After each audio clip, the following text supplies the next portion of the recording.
Hola, ¿qué tal? Bienvenidos al programa de análisis y entrevistas sobre la mesa. Les saluda Jimmy Romero. Hoy vamos a establecer comunicación vía Skype con Manuel Orozco de Diálogo Interamericano. Más adelante vamos a establecer comunicación con él. Vamos a hacer una pausa comercial. Ya regresamos. Aniceto, estás estrenando botas y son Tauro. ¡Son de puro cuero! Tauro es calidad y me sirven para todo, Lupita. ¿Cómo que para todo? Me sirven para trabajar en el campo, para ordeñar, para trabajar en la construcción, para andar en moto y para montar a caballo. ¡Vamos a bailar, Lupita! ¡Vamos a bailar! A bailar con Tauro en mis patitas porque Tauro es calidad. Fenicotaxi RL te trae la mega ultra fabulosa campaña Tu sueño de año nuevo con carro nuevo. Del 18 de octubre del 2021 al 1 de marzo del 2022. Participar es chichito. Por cada 1,000 córdobas en compras en cualquiera de tus 5 tiendas de repuesto, participas en fabulosos premios como llantas, baterías, lubricantes, combustibles y el premio mayor, un auto nuevo. Patrocinan Valvoline, Coulson, Lubricantes Matwan, Shell, LTH, Energizer, Chevron, Headway y SP Motor. Somos Fenicotaxi RL. Bueno, ya estamos de regreso en el programa de análisis y entrevistas sobre la mesa. Nos acompaña Manuel Orozco, analista del Diálogo Interamericano. Muchas gracias por acompañarnos. Muy buenas.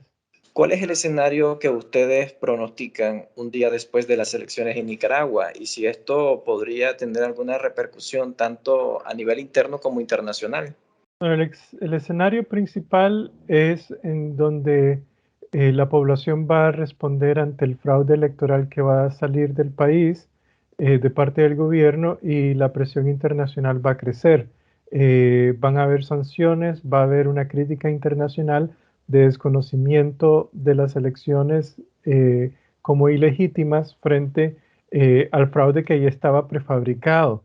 Esta es una formalidad para el gobierno actual. Entonces, una de las consecuencias de esto va a ser un descontento de la población, también un descontento que se va a manifestar en gente diciendo que no salió a votar y que sin embargo el fraude muestra que hubo una tasa superior de participación electoral a la proyectada de más de un 50% de abstención. Entonces va a ser una situación bastante tensa, acompañada de una militarización del país, lo más probable, con la salida de la policía y el ejército a las calles. Cuando habla que el pueblo nicaragüense se podría manifestar, ¿cómo lo haría? ¿De qué mecanismo? Tomando en cuenta de que en Nicaragua están coartadas la libertad de expresión y de manifestación. Yo creo que la gente se va a manifestar a través de la radio, se va a manifestar en los medios sociales, los grupos de chat, Facebook, y pues uno nunca se sorprendería que puede haber algún tipo de frustración en la calle, aún y a pesar en medio de la forma represiva que existe en el país. El régimen se ha venido preparando para prevenir cualquier forma de desobediencia civil. Así que es poco probable que eso ocurra, pero la realidad es que muchas de estas realidades, de estas cosas son improbables, son desconocidas, inciertas o intangibles, así que todo es posible, pero la frustración de la población es obvia. Ya las encuestas han demostrado que prácticamente más del 70% de los nicaragüenses está en contra de la situación política, está interesado más en que se votara por un opositor. Solo un 10% aprueba votar por Daniel Ortega. Entonces, la frustración de la gente es obvia y se puede pues reflejar de diferentes formas en un desencanto de todo este desenvolvimiento electoral que es el fraude.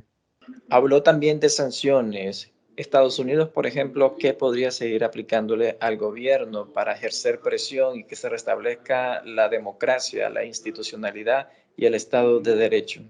El gobierno de Estados Unidos hoy aprobó la ley Renacer, que tiene una serie de medidas de presión internacional sobre Nicaragua en función de su violación a los derechos humanos y las libertades y el ejercicio de la democracia. Como tú sabes, es lo que se ha producido es una criminalización de la democracia en el país, en donde se introdujeron leyes que van en contra de los derechos constitucionales. Entonces, la ley Renacer básicamente lo que hace es incluir a gente del círculo de poder sandinista dentro de una lista de personas que han participado en actividades de corrupción.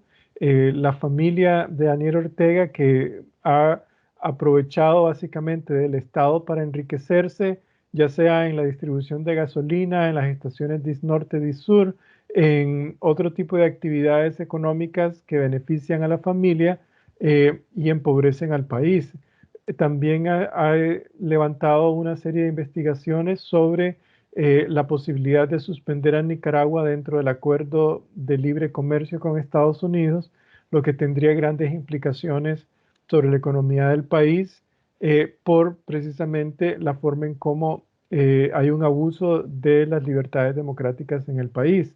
Entonces, hay una serie de medidas de protección de los derechos humanos. Una de ellas es, por ejemplo, lo referente a el escrutinio del financiamiento externo de parte de instituciones financieras internacionales como el Fondo Monetario, el Banco Mundial, que restringirían el financiamiento y aumentarían la auditoría del gasto de estos préstamos en un contexto que no es favorable para Nicaragua. ¿Cuánto tiempo el presidente Daniel Ortega podría sostener el país, tomando en cuenta de que existen voces a nivel internacional quienes ya deslegitiman el proceso electoral del 7 de noviembre? Mire, desafortunadamente, hasta que Nicaragua va en una dirección muy parecida a la de Zimbabue. Daniel Ortega y Rosario Murillo están dispuestos a hacer un completo daño a todos los nicaragüenses mediante la polarización y la represión del país, mediante una crisis económica extendida, siempre y cuando beneficie a su familia exclusivamente y al círculo de poder. Lo que existe en Nicaragua es una especie de un clan familiar que tiene a su alrededor el apoyo de un grupo semiétnico que es el sandinismo, que son una minoría en el poder y que se sienten amenazados frente al espíritu democrático de los nicaragüenses. Entonces, ellos básicamente lo que intentan es mantenerse en el poder porque no están dispuestos a introducir reformas democráticas para básicamente tener un balance de poder en el proceso político. Entonces, esta crisis puede durar 2, 3, 4, 5 años. No es una crisis que simplemente se resuelve con la presión internacional, pero tiene que ocurrir a diferentes niveles. Uno, el deterioro económico. Dos, la presión internacional. Tres, la disidencia al interior que está creciendo dentro del régimen. Y cuatro, el fortalecimiento de la oposición, incluyendo la opinión pública nicaragüense. De alguna manera, en el corto plazo, los nicaragüenses van a perderle el miedo a este nivel de represión y es ahí cuando se van a reconocer los tiempos reales de la durabilidad de un régimen no democrático en el país. Pero es anacrónico, es inhumano, es mucha maldad la que existe de parte de este régimen y ya los incluso seguidores del Frente Sandinista han mostrado un descontento sobre la forma tan extrema en la que ha actuado la familia Ortega Murillo. Entonces, el nivel de sostenibilidad pues puede tener un tiempo limitado. A su criterio, Manuel, ¿considera que ese círculo de poder que se ha venido concentrando en los últimos años se traduce en que Nicaragua va en el camino de Venezuela o Cuba? Nicaragua ya superó a Venezuela. Por ejemplo, Nicaragua ha estado bajo el control de Daniel Ortega por prácticamente 40 años. Desde 1979, Daniel Ortega ha estado en el control político del país. De ese periodo de tiempo, ha estado en control directo del poder político por más de 30 años. Entonces, superó a Venezuela desde hace mucho tiempo. tiene un modelo muy parecido al de Cuba con la dinastía de los Castro. De hecho, todo este proceso de sucesión presidencial que estás observando en este momento, donde Daniel Ortega anunció que básicamente va a cogobernar con Rosario Murillo, ya de forma abierta, si no lo había hecho antes, de facto, de hecho, ahora lo está haciendo de una forma más formal, significa un relevo que está siguiendo las pautas que han seguido los del régimen en Cuba. Los Castro pasaron de Fidel a Raúl con una transición reestructurada bajo el apoyo del Partido Comunista Cubano y el Politburó. En Nicaragua se está haciendo prácticamente la misma estrategia, acompañado del rol de la policía, un sector fuerte de la Asamblea Legislativa y todos los funcionarios de la Corte Suprema y el Consejo Supremo Electoral.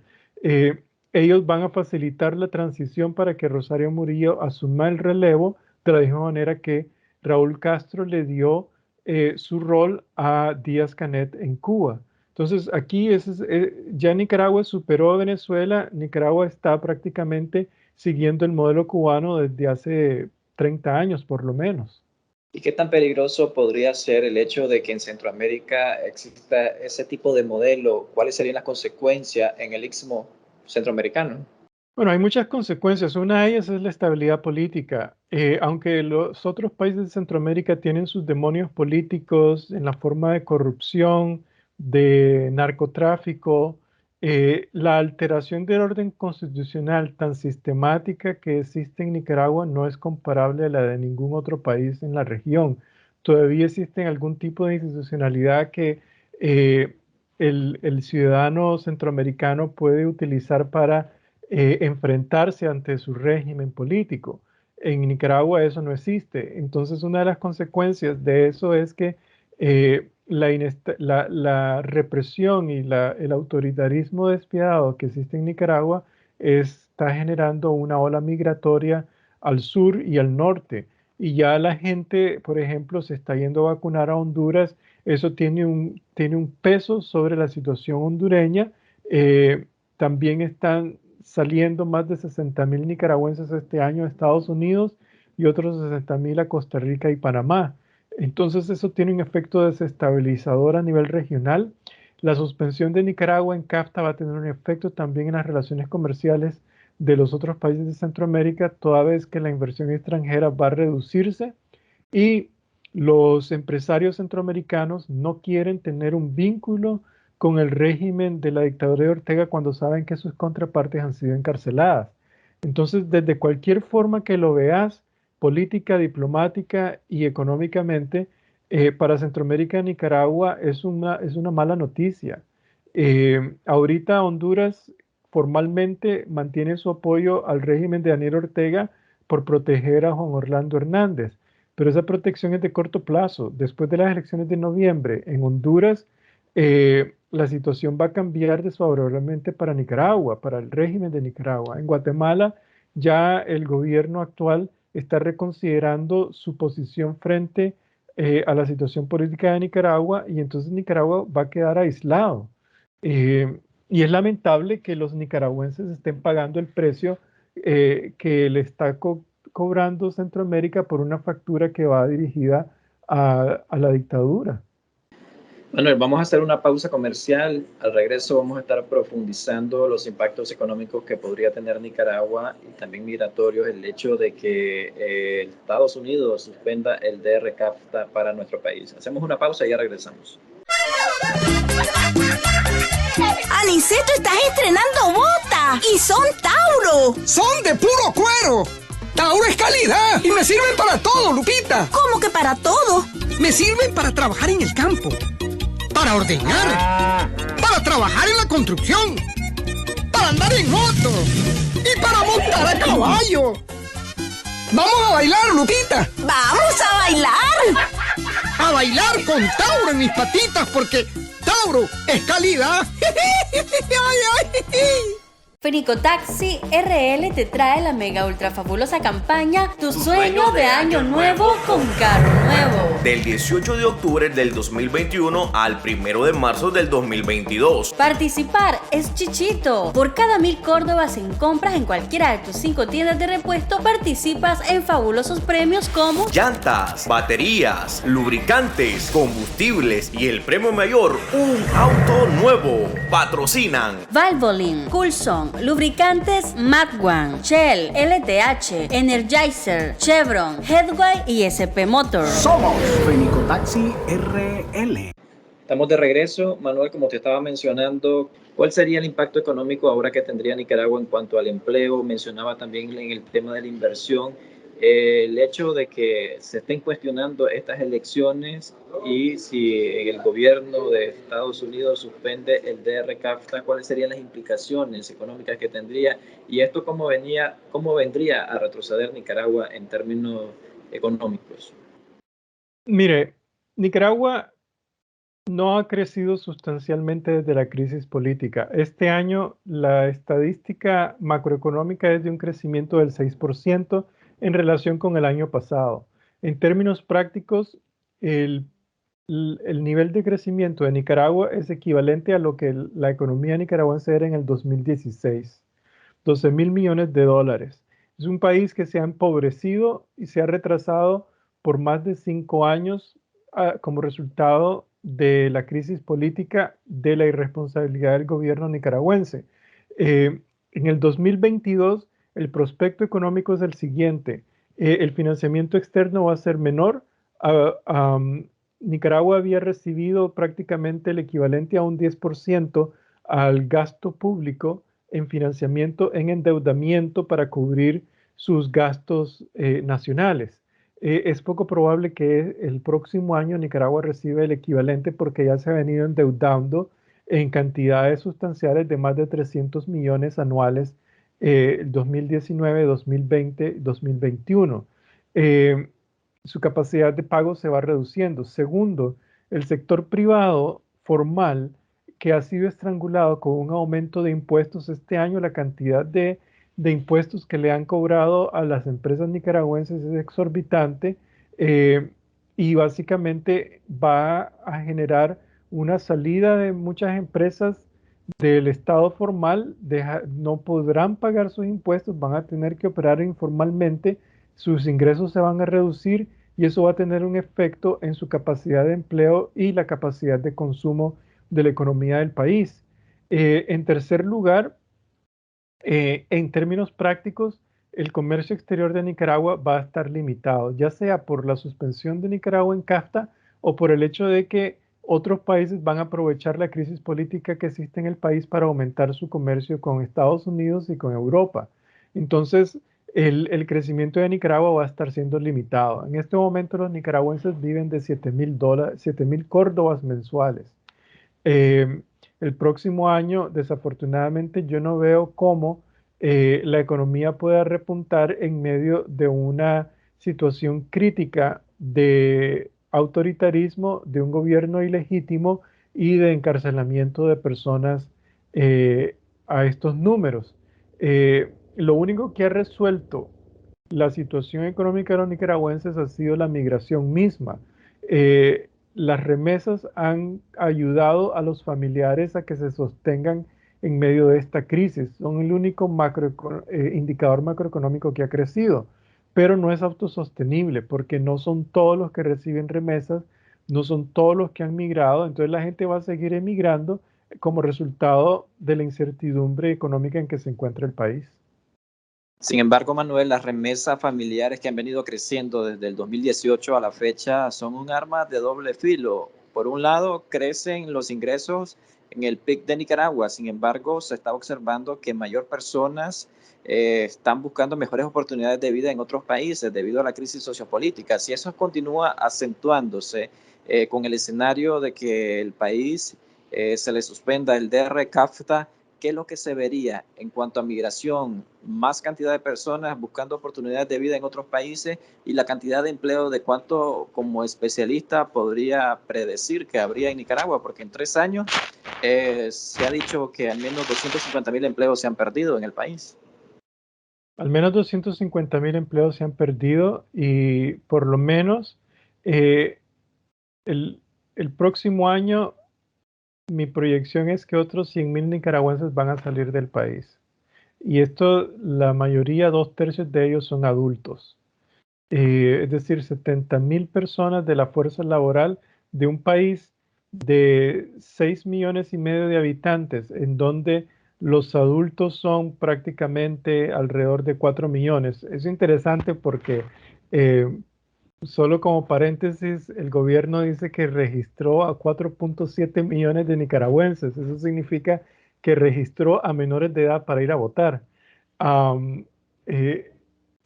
En un contexto en donde la fuerza laboral es de 4,5 millones, el que salgan 70.000 personas en un año, pues te significa que es más de un 15% de tu fuerza laboral, que es un porcentaje altísimo de la fuerza laboral que está saliendo. Esto va a tener un efecto en la capacidad de consumo del país. La gente que recibe remesa la utiliza para emigrar. De hecho, hay una correlación positiva entre la intención a emigrar y recibir remesas. Aquellos que reciben remesas aumentan su intención a emigrar porque no miran opciones en el futuro y entonces utilizan ese dinero para buscar oportunidades fuera de Nicaragua. Así que el deterioro económico es bastante grande. La remesa no beneficia al Estado nicaragüense directamente, obviamente lo beneficia en términos de el consumo, pero en términos prácticos no es un modelo económico deseable para nadie. Vivir solamente de la migración, sin ningún vínculo en cadenas de valor, porque hay una dictadura que te previene mejorar tus condiciones de vida. Entonces sí, es un arma de doble filo, toda vez que las opciones de invertir tu remesa en la economía local se eliminan por la presencia de una dictadura y aumenta la intención a migrar. ¿Qué implicaciones tendría también si Estados Unidos continúa declarando ilegítimo el proceso electoral del 7 de noviembre? ¿Habría oportunidades de atracción extranjera directa en Nicaragua durante el año 2022, 2023, 2024? ¿O prácticamente ese escenario es nulo para el país? Yo creo que hay que tener siempre abiertas las puertas para un diálogo con el gobierno de Nicaragua, aún a pesar de su forma, de la maldad que existe en la forma en cómo está administrando la política contra los nicaragüenses. Pero hay que seguir tocando puertas, hay que buscar alternativas, trabajar con la disidencia dentro del círculo de poder. No se trata de deshumanizar o demonizar al régimen, sino de ser realista de las posibilidades que existen de trabajar por el bien de Nicaragua. Y yo creo que ese tiene que ser el común denominador. Y en ese sentido, pues, no se puede perder la esperanza y asumir que hasta en 2 años las cosas se van a componer. Lo que sí realmente es probable es que la línea de tiempo de la familia Ortega Murillo básicamente se ha definido hasta el 2024, que es donde ellos piensan tener su transición y su estrategia de salida para dejarle la administración del Estado a alguien más dentro del círculo de poder. Pero en términos prácticos nadie está esperando a que eso ocurra y tampoco significa que eso es positivo. Entonces, la combinación de presión internacional con presión nacional puede que genere alguna opción de diálogo y de acuerdo de coexistencia en el país. Ok, muchas gracias por acompañarnos en el programa, Manuel Orozco. Así llegamos al final de esta edición del programa de análisis y entrevistas sobre la mesa. Estuvo con ustedes Jimmy Romero. Aniceto, estás estrenando botas y son Tauro. ¡Son de puro cuero! ¡Tauro es calidad! ¡Y me sirven para todo, Lupita! ¿Cómo que para todo? Me sirven para trabajar en el campo, para ordeñar, para trabajar en la construcción, para andar en moto y para montar a caballo. ¡Vamos a bailar, Lupita! ¡Vamos a bailar! a bailar con Tauro en mis patitas porque Tauro es calidad. Fenicotaxi RL te trae la mega ultra fabulosa campaña Tu sueño de año nuevo con carro nuevo. Del 18 de octubre del 2021 al 1 de marzo del 2022. Participar es chichito. Por cada 1000 córdobas en compras en cualquiera de tus 5 tiendas de repuesto, participas en fabulosos premios como llantas, baterías, lubricantes, combustibles y el premio mayor, un auto nuevo. Patrocinan Valvoline, Coulson, Lubricantes Matwan, Shell, LTH, Energizer, Chevron, Headway y SP Motors. Somos Fenicotaxi RL.